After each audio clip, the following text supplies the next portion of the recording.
Hi, it's Katrina. Number 10. Dental ornamentation. The Bolinao skull with its golden teeth is one of the most ghoulish examples of a strange tradition once practiced in the Philippines. It's called dental ornamentation, and it was incredibly painful. This skull was discovered at the Balingase burial site, excavated by the National Museum of the Philippines back in the 1960s. The team discovered 51 adult burials and 2 babies that had been buried in jars. The remains dated back to sometime around the 14th century, with each grave marked by a giant oyster shell. All kinds of other cool things were found in the graveyard, such as Chinese coins from the 11th century, pieces of bronze, glass beads, and ornaments of gold. But the real treasure was in the teeth. These people belonged to a group that practiced serious tooth modification and alteration. They didn't just sharpen their teeth into fangs like vampires. They filed them, inlaid them, stained them, ablated them, and drilled them. Many cultures in the ancient world practiced this, until relatively recently in some places. But the pre-colonial Filipinos took it to another level. The Bolinao skull is the most extreme example, with its teeth ornamented with gold plates and rivets to create a fish scale design. It would have been excruciating to get all that gold on their teeth, but they did it anyway. 8 out of the 51 adult burials had some sign of extreme modification to the teeth. Experts believe it was probably a rite of passage for young men, or a sign of respect for a dead loved one. It may have also simply been a concept of beauty. What do you think? Let me know in the comments below. Number 9. The Cult of the Cat. The Egyptian pantheon features an almost uncountable number of deities. Most of these supreme beings were represented in an animal form, which shows just how deep the connection between the Egyptians and nature truly was. Even more interesting is that specific cults cropped up around pretty much all the Egyptian gods, with people being attracted to whichever deity fit their purposes. One of the most popular gods of them all was Bastet, the cat goddess of love and pleasure. This feline deity was popular throughout most of Egyptian history. The cult following of Bastet was so strong that an entire city ended up being built around her worship, called Bubastis. It was a fairly large city on the Nile Delta, where most of the residents went to altars to leave offerings for their cat goddess. But she changed over thousands of years. She was first depicted as a woman with the head of a lioness, but gradually shifted to a woman with the head of a house cat. All of this cat worship was what resulted in the bizarre obsession with cats that the ancient Egyptians had, revering them as sacred animals. And now comes the time for the bizarre tradition. As you may already know, the Egyptians loved sacrificing animals and turning them into mummies. But a lot of people don't realize that there was no animal sacrificed more than the cat. The worshippers of Bastet sacrificed and mummified cats in the millions, all as part of a sacred tradition to the goddess. Cat sacrifice was so huge that it became a lucrative economy. There was a vast trading network of cat breeders, statues, and cat coffins sold at markets. Mummification experts had more work than they could handle. Cat food was in high supply, and all other things connected to the practice. It was big, big money for those involved. Number 8. Ancient Christmas. Christmas is one of the biggest celebrations globally, yet its traditional roots go very far back, to around the beginning of the Middle Ages. Some traditions are still practiced today, like the Great Christmas Feast. Others have been left in the past. One of the more bizarre Christmas traditions was in Scandinavia during the 16th century. Starting on Christmas Eve and lasting for nearly 2 weeks, young men throughout Northern Europe would take to the streets dressed up like demons in an attempt to terrify people. They would act like ghosts, trolls, or other demonic monsters, with their only goal being to frighten everyone they could. Something similar happened in Iceland. Because Christmas time in Iceland is during a period when they only get about 4 hours of daylight, it's associated with an evil time of year. It was a time when trolls and ghosts were sneaking around in the dark, and everyone believed in them. Throughout the Middle Ages, Icelanders feared that their houses would be taken over by trolls or elves during the holiday season, and that these creatures would hold crazy dance parties. After Christmas, to celebrate the new year and the banishing of the elves and trolls back to their hideouts, the Icelanders lit giant bonfires, danced together, and shot off fireworks. Sounds good to me. Number 7. The occult history of the wedding veil. Weddings never used to be about romance. A marriage between a man and a woman was meant to act as a bridge between two families, giving each of them extra economic and social status. It was all about the money. That's not to say there weren't romantic weddings, there probably were, but most of the time it had more to do with financial gain. One of the more interesting wedding traditions, perhaps, is the veil. Going back to ancient Rome, women wore wedding veils with their gowns.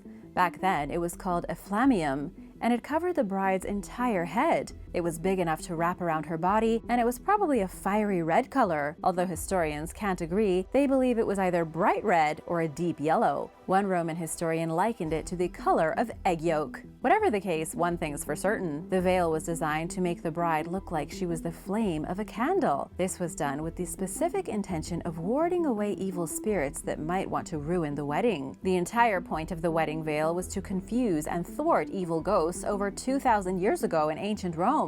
The Greeks adopted a very similar tradition, and the wedding veil continues to remain an important tradition in wedding ceremonies to this very day. Number 6. The third eye. The Hindu forehead dot, called a bindi, is part of a tradition that goes back centuries. You can see people wearing the distinct dot on their forehead in plenty of Asian countries, but specifically in India, Nepal, Bangladesh, and Sri Lanka. Bindi comes from a Sanskrit word associated with a person's third eye. Sure, the bindi can be used as a symbol to show a woman is married, but it also represents the sixth chakra. The sixth chakra is located on the forehead between a person's eyebrows. We think of it as the third eye or the inner eye. Your physical eyes are used to look at the world outside, and the third one is used to look inward. This is why a dot directly over the chakra has been so important in Hindu tradition. The color is important too. The red dot is a traditional sign of marriage, but it's also thought to represent having a high social status. In modern times, women have started using a black dot to signify being single. And even more, the tradition's roots have been largely forgotten. These days, it's more of a fashion statement a lot of the time than anything meant to have to do with chakras. Does your family practice any traditions that might be considered ancient? Let me know in the comments below, and remember to subscribe if you haven't already. Number 5. Wasseling. Wasseling is an ancient Anglo-Saxon tradition that started at the beginning of each year. The local lord would greet his subjects with a toast, and everyone would drink either warm ale, wine, or cider blended with honey. The beverage was served in one giant bowl and passed from person to person while each of them said the traditional wassail greeting. This took place on the 12th night, which was always the 5th of January. The whole point was to welcome the new year with good cheer and blessings all around. But there were two different wassailing traditions. The first involved the people going from house to house singing carols, which evolved into modern-day Christmas caroling. And the second was the blessing of the fruit trees. In the countryside, people would drink and sing directly to the trees in hopes that their songs would bring a bountiful harvest next autumn. It's a little peculiar, but everyone seemed to enjoy it. It's still practiced in some parts of England where they process cider, way out in the countryside. Number 4. Tombsweeping. Tombsweeping is a Chinese tradition and a modern holiday that goes back centuries. It's a day on which the Chinese pay their respects to their ancestors, but they do it in a way that might seem strange to outsiders. They don't go and leave flowers on the gravestone of a loved one. Instead, they take their brooms and literally go tomb sweeping. Tomb sweeping day commences 107 days after the beginning of winter, normally on April 4th or April 5th. It all depends on the lunar calendar. It's a major holiday in China, Hong Kong, and Taiwan, though most Western people have never heard of it. Its origins date back to the ancient Hanshi festival, which commemorated a loyal court official named Ji Zitui. He fled into exile during the spring and autumn period of China for 19 years with his prince. He was such a loyal official that, according to legend, he would make soup out of the very flesh of his leg to feed the prince when they couldn't find food. The exiled prince, Chong-er, eventually came out of exile and became king. But he forgot about his loyal official, and so Ji Zitui left and went to live in the woods. When the king realized he had made a mistake, he went to go find Ji, but couldn't seem to track him down. He decided to set the forest on fire to flush him out, which resulted in Ji being burned alive. To commemorate Ji's death, the king created the Hanshi festival and said that no fire would be set on that day. Instead, people would only eat cold food. Somehow, the tradition of not lighting a fire at the beginning of April turned into a day of sweeping graves. Number 3. Pagan rituals. There is a mysterious tradition that happens every year in Mamoyada, a small village in the countryside of Sardinia. On this day, the men of the village transform themselves into monsters. Men dress up like snarling beasts, villagers light bonfires, and everyone comes out to observe the holiday. It's supposed to banish the cold chill of winter so that the warmer air of spring can come to the land. It's been going on for over 2,000 years, since before Christianity. The monsters are called mamuthones, and they represent the inhabitants of the land of the dead. Men put on grotesque masks and cover themselves in thick black paint. They also attach heavy copper bells to their clothing so they can jingle as they haul themselves around. But something else happens as well. A different group of men dresses up as isohadores, which are meant to represent the light spirits. They dress in red tunics and black bandoliers and march in a procession along with the mamutones. It's a kind of yin and yang situation, originally invented by the very old Nuragic civilization. They started the pagan tradition as a gesture to nature and animals, and to help protect themselves from evil spirits. It's a show of unity between the forces of darkness and forces of light, thought to keep the balance for another year. What's really cool is that this is one of the only pagan traditions that has lasted since before the days of the Roman Empire, and is still practiced annually. Number 2. Kasiwaki. Kasiwaki is a traditional game played in Tonga, a sport very similar to rugby except played underwater. They also didn't play the game with a ball, but with a really big and heavy rock. The tradition goes back centuries, originally used as a way to entertain the kings and chiefs of small villages. It was purely played for entertainment value, just so the strongest Tongan warriors could show off their strength and stamina to their local leaders. The Kasiwaki game worked like this. The men went down into the seabed and stood between 2 rows of coral. The aim was to score at the opposite side of the bay while carrying a rock that weighed over 77 pounds. At the same time, the man carrying the rock had to fend off the entire other teams, who were trying to drown him.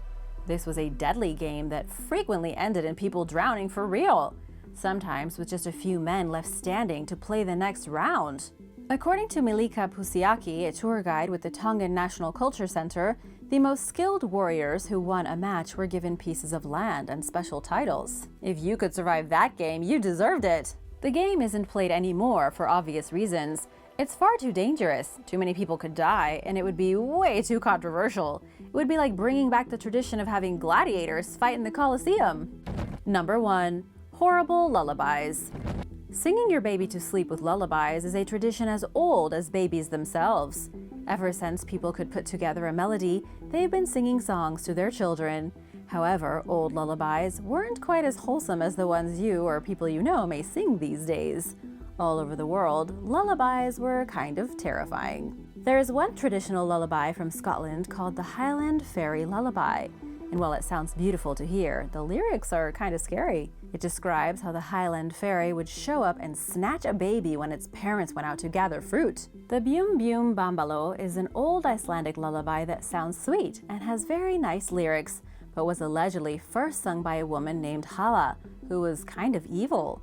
She sang the lullaby to put her baby to sleep so she could throw it into a waterfall and then run away with her husband, who was escaping authorities. In Indonesia, the Lelo Ledung lullaby tells the story of a giant who searches for crying children, specifically little girls, and then takes them away. If the baby doesn't stop crying, the giant will come and eat them. What lullaby or song do you remember from childhood that freaks you out the most? Let me know in the comments below. And thanks for watching. Remember to hit that subscribe button, and I'll see you next time. Bye!